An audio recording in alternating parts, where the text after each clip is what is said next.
కేసీఆర్ కవితతో అందుకే మాట్లాడలేదా? Liquor స్కామ్‌తో party భవిష్యత్తును ఆగం చేయడమే కాకుండా, యోధుడు లాంటి కేసీఆర్ చేతులకు సంకెళ్లు వేసిందనే కేసీఆర్ మౌనంగా ఉన్నాడా? అధికారం పోయాక గత ఏడాదిన్నరగా ప్రజల కోసం పోట్లాడుతుంటే, ఇన్ని రోజులుగా వచ్చిన ఇమేజ్‌ను కవిత ఒక్క లేఖతో చెడగొట్టిందనే కేసీఆర్ భావిస్తున్నారా? లేఖను తానే లీక్ చేసి కేసీఆర్, కేటీఆర్ చుట్టూ ఉన్న నేతలపై అనుచిత వ్యాఖ్యలు చేసిందనే కేసీఆర్ భావిస్తున్నాడా? లేఖ లీక్ అయినప్పుడు నేరుగా వచ్చి తనను కలవకుండా మీడియా సమావేశం ఏర్పాటు చేయడం పట్ల కేసీఆర్ ఆగ్రహంగా ఉన్నాడా? కాళేశ్వరం కమిషన్ ముందు అంటే పీసీ ఘోష్ కమిషన్ ముందు హాజరు కావడానికి ఎప్పుడైతే కేసీఆర్ ఎర్రవెల్లి ఫామ్ హౌస్ నుంచి బయలుదేరుతున్నాడో అదే రోజు ఉదయం కవిత కూడా కేసీఆర్‌ను కలవడానికి ఎర్రవెల్లి ఫామ్ హౌస్‌కి వెళ్ళింది.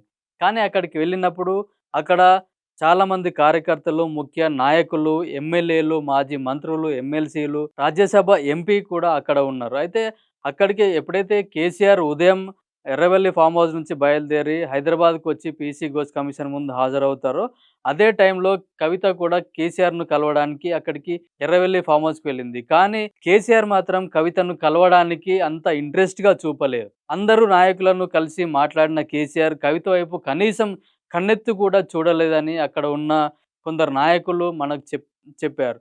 అయితే గతంలోనే లిక్కర్ కేసులో ఇరుక్కున్న కవిత ఆ లిక్కర్ కేసులో కవిత ఇరుక్కోవడం బీఆర్ఎస్ పార్టీ పైన తీవ్ర ప్రభావాన్ని చూపిందని, దాంతోటే తాము గత ఎన్నికల్లో ఓడిపోయి అధికారాన్ని కూడా కోల్పోయామనే ఒక భావన అయితే బీఆర్ఎస్ పార్టీ కార్యకర్తలతో పాటు నాయకుల్లో కూడా ఉంది. ముఖ్యంగా కవితను టార్గెట్ చేసి కాంగ్రెస్ గానీ, బీజేపీ గానీ గత ఎన్నికల్లో విమర్శనాస్త్రాలు సంధించారు. ఒక లిక్కర్ క్వీన్ అని కూడా కొందరు వ్యాఖ్యలు చేశారు. ఇదే నినాదం తెలంగాణ ప్రజల్లో చాలా బలంగా చొచ్చుకు వెళ్ళింది. బీఆర్ఎస్ ప్రభుత్వం ఓడిపోవడానికి ఇది కూడా ఒక ముఖ్య కారణంగా గతంలోనూ కొందరు నాయకులు గాని, కార్యకర్తలు కూడా తమ అభిప్రాయాన్ని వ్యక్తం చేశారు. అయితే ఇదంతా గత ఏడాదిన్నరగా ఏదైతే గతంలో అధికారాన్ని కోల్పోయి ఏడాదిన్నరగా ప్రతిపక్ష పార్టీ పాత్ర పోషిస్తున్న బీఆర్ఎస్ ప్రజా సమస్యలను కూడా లేవనెత్తడంలో గత ఏడాదిన్నరగా ప్రజల్లోకి చొచ్చుకెళ్ళి ప్రభుత్వ పథకాలను, ప్రభుత్వ వైఫల్యాలను ఎండగట్టడంలో సక్సెస్ అయింది. ఈ సక్సెస్ రేటును ఇదే విధంగా కొనసాగిస్తూ తన గ్రోత్‌ను పెంచుకుంటున్న క్రమంలో ఒక్కసారిగా కవిత రాసిన లెటర్ లీక్ అయింది. కవిత కేసీఆర్‌కు ఒక లెటర్ రాసిందని, తాను అంతర్గతంగా ఒక లెటర్ రాశాను. పార్టీలో ఏమేం జరుగుతుంది? పార్టీలో కొందరు దయ్యాలున్నారు. కేసీఆర్ దేవుడే, కానీ కేసీఆర్ చుట్టూ ఉన్న కొందరు దయ్యాలున్నాయని కూడా ఆ లేఖలో పేర్కొంది. ఆ లేఖ లీక్ కావడం కూడా ఒక కలకలాన్ని రేపింది. అయితే కవిత ఎప్పుడైతే విదేశాల్లో ఉన్నప్పుడే ఇక్కడ లీక్ కావడం, లీక్ అయిన తర్వాత 2 రోజుల తర్వాత కవిత ఇక్కడికి రావడం, ఆ కవిత రాసిన లెటర్ లీక్ అయ్యి రాజకీయంగా గూడా ఒక ప్రకంపనలు సృష్టించింది.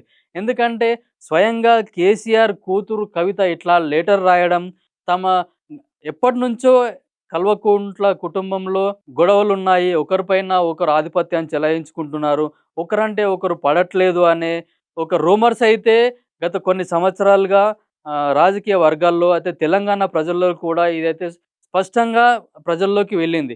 ఏందంటే ఇటు కవిత, హరీష్ రావు, కేటీఆర్ అట్లాగే సంతోష్, కేసీఆర్ వీళ్ళందరికీ ఒకరంటే ఒకరికి పడట్లేదు. వాళ్ళ మధ్య సంబంధాలు గూడా కరెక్ట్‌గా లేవు. ఒకరంటే ఒకరు పడట్లేదు. ఒకరిపై ఒకరి ఆధిపత్యం చెలాయించుకోవడానికి పార్టీలో నేనంటే నేను ఒక ముఖ్య నాయకుడిగా, సెకండ్ లీడర్‌గా ఎదగాలనే ఒక ఆశ ఉంది. వీళ్ళ మధ్య వీళ్ళకే తీవ్ర పోటీ ఉంది. ఒకరంటే ఒకరికి పడట్లేదు అనేది గూడా ఇదంతా ఒక ప్రజల్లోకి వెళ్ళింది. దీన్ని ఎన్‌క్యాచ్ చేసుకోవడంలో ప్రతిపక్షాలు కూడా ముందున్నాయి. వీళ్ళందరూ వీళ్ళ కల్వకుట్ల కుటుంబంలోనే ఒకరంటే ఒకరికి పడట్లేదని గూడా కాంగ్రెస్, బీజేపీ గూడా గత ఎన్నికల్లో కూడా విమర్శలు చేశాయి. అట్లాగే కవిత లిక్కర్ కేసులో కవిత పేరు బయటకు రావడం, జైల్లో ఉండడం ఇదంతా ఒక ఎత్తైతే మొన్న కవిత రాసిన లెటర్ లీక్ కావడం కూడా పార్టీని మరింత డ్యామేజ్ చేసే విధంగా ఉంది. గత ఏడాదిన్నరగా అధికారాన్ని కోల్పోయి కాంగ్రెస్ పార్టీ పైన ఎదురుదాడి చేస్తూ తాము కోల్పోయిన గ్రాఫ్‌ను పెంచుకుంటూ వస్తున్న క్రమంలో కవిత రాసిన లెటర్‌తో ఒకే ఒక్క లెటర్‌తో మొత్తం గ్రాఫ్ మొత్తం గూడా పడిపోయిందని రాజకీయ వర్గాల్లో చర్చ జరుగుతుంది. అట్లాగే రాజకీయ విశ్లేషకులు కూడా ఇదే మాట చెప్తున్నారు. కవిత రాసిన లెటర్ ఇంకా ఎక్కువగా డ్యామేజ్ చేసిందనే విషయాన్ని కూడా వాళ్ళు చెప్పారు. అయితే ఎప్పుడైతే కవిత రాసిన లెటర్ లీక్ అయిందో, ఆ లెటర్‌ను ఆ సందర్భంలో కవిత నేరుగా వచ్చి కేసీఆర్‌తో మాట్లాడితే బాగుండేది. అలా కాకుండా ఎయిర్‌పోర్ట్‌లోనే ఒక మీడియా సమావేశం ఏర్పాటు చేసి, ఆ లేఖను నేనే రాశాను. ఆ లేఖలో ఉన్నదంతా వాస్తవమే. కేసీఆర్ చుట్టూ దయ్యాలున్న మాట వాస్తవమే అనే విషయాన్ని కూడా ఆమె స్పష్టంగా తెలియజేసింది. అయితే ఇదే విషయం కేసీఆర్‌కు తీవ్ర ఆగ్రహాన్ని గూడా తీసుకొచ్చినట్లుగా తెలుస్తుంది. ఎందుకంటే తాను రాసిన లెటర్ ఒకవేళ తాను నేను కేసీఆర్‌కు లెటర్ రాసినా అని చెప్పినప్పుడు ఆమె కామ్‌గా వచ్చి కేసీఆర్‌తో కూర్చొని ఒక మాట్లాడి తాను ఎందుకు ఈ లెటర్ రాయాల్సి వచ్చిందనేది గూడా డిస్కషన్ చేస్తే బాగుండేది.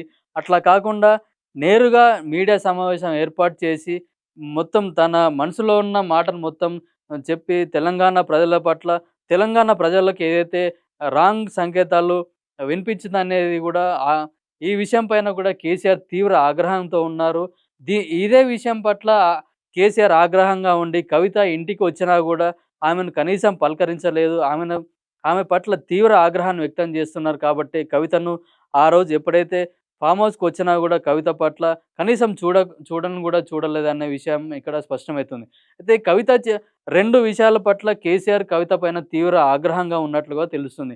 ఒకటి లిక్కర్ కేసులో ఆమె దొరికిపోవడం, మొన్న రాసిన లెటర్ పట్ల కూడా కేసీఆర్ తీవ్ర ఆగ్రహంగా ఉన్నట్టుగా తెలిసింది.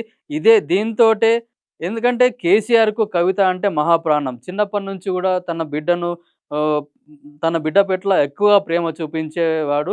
అయితే ఎప్పుడైనా ఇంటికొచ్చినా గూడా సాదరంగా ఆహ్వానించి కవితను ప్రేమగా చూసుకునేవాడు. అయితే ఇట్లాంటి నన్ను కవిత అనవసరంగా ఒక లెటర్ రాసి తనను బ్లేమ్ చేసింది. గత కొన్ని రోజులుగా తాము ప్రభుత్వం పైన విమర్శలు చేస్తూ ఒక పార్టీని బిల్డప్ చేసుకుంటున్న క్రమంలో ఈ కవిత రాసిన లెటర్ తోటి పార్టీ తీవ్రంగా నష్టపోయిందనే ఆగ్రహంలో ఉన్నారు కాబట్టే కవితను ఫామ్ హౌస్‌లో కేసీఆర్ కలవలేదని ఒక రూమర్స్ అయితే వినిపిస్తున్నాయి.